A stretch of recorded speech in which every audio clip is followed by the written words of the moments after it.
Greetings, Earthling! Today we're gonna talk about Bayernbräu, helles Vollbier. By the way, a Vollbier in Germany basically is about 95% of all the beers, so it's nothing special about it. So, let's talk about the invention of tradition. Have you ever heard about the book The Invention of Tradition by Eric Hobsbawm? You might know him as an author of some Marxist whatever theory things, but he's an historian as well, and this book is very good. It tells, for example, a lot about the invention of clan colors in Scotland and other things.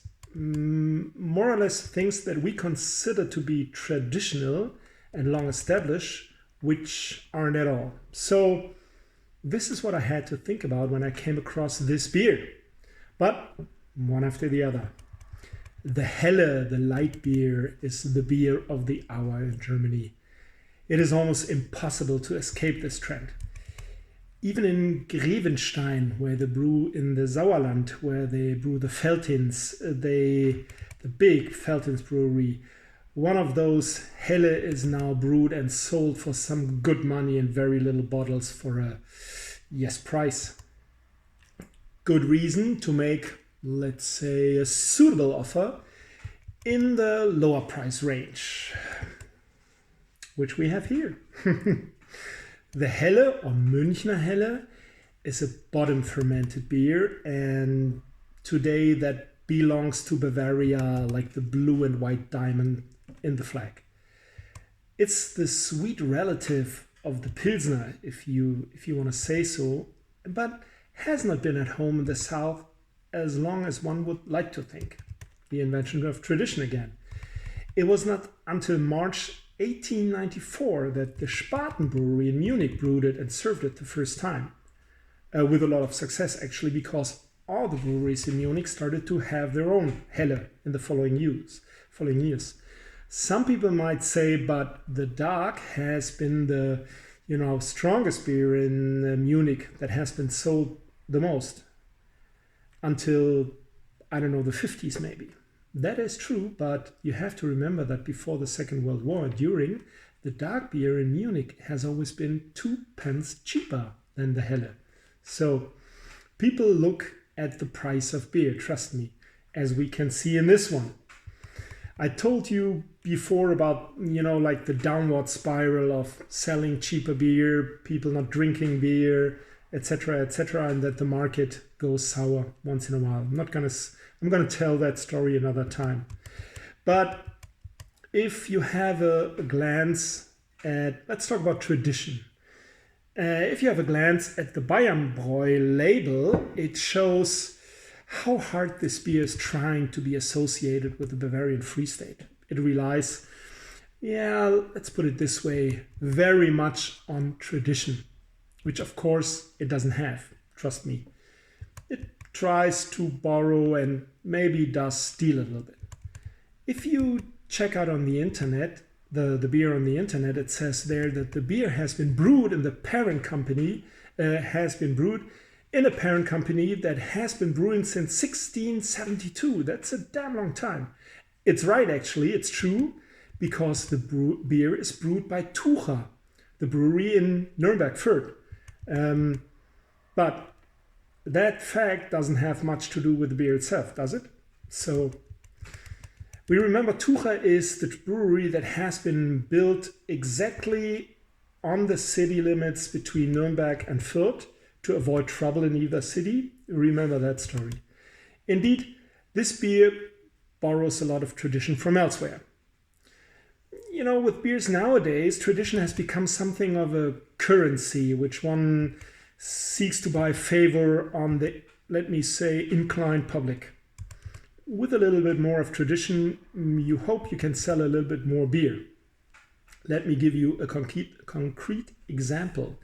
Have a look at the label. You see the city soldier, as they were called, on the label is damn near close to this one.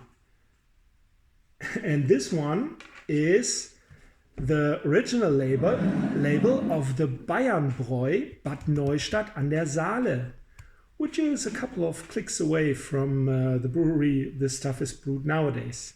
Google that. Lo and behold, this brewery was demolished. The original Bayernbräu brewery was demolished and previously sold. It was demolished in the 80s. And guess by whom it was bought? Tucher, naturally. So they had a look in their treasure chest and found a label they could use to make, you know, something that we call a lot of times, not in a friendly way, a supermarket beer. Beer that is cheap, available, you don't have to spend a lot of money. We talked about beer drinkers looking at their wallets or in their wallets. Yeah, usually those supermarket beers have an hitherto unknown name and are almost always backed by one of the big breweries, which brews that stuff in the background without officially saying the name. As you can see, it doesn't say Tucher on here. But that does, of course, not have a lot to do with a great tradition, which is basically faked again here. The invention of tradition, I talked about it. So let's have a look at the beer itself. We're here for drinking, right? So, head is okay. It is a helle, so what kind of color do we expect? Yeah, it's a little bit more golden than other beers, which is nice. So, the scent is malty, barley, a little grassy, and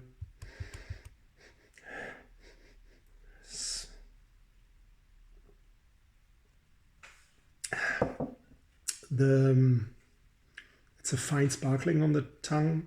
This is what those helle makes them so easy drinkable, because you don't have like a lot of carbon dioxide or whatever it's called in English. So it's not a lot of sparkle and you can drink it easy and drink, to be fair enough, a lot of it at the same time. The malt sets the tone, although it's not as sweet as you would expect it to be. It's as I said, it's the sweet relative of the Pilsner. This is a little bit more on the bitter and pilsy side of the way, but it has a grainy taste which stays on the tongue.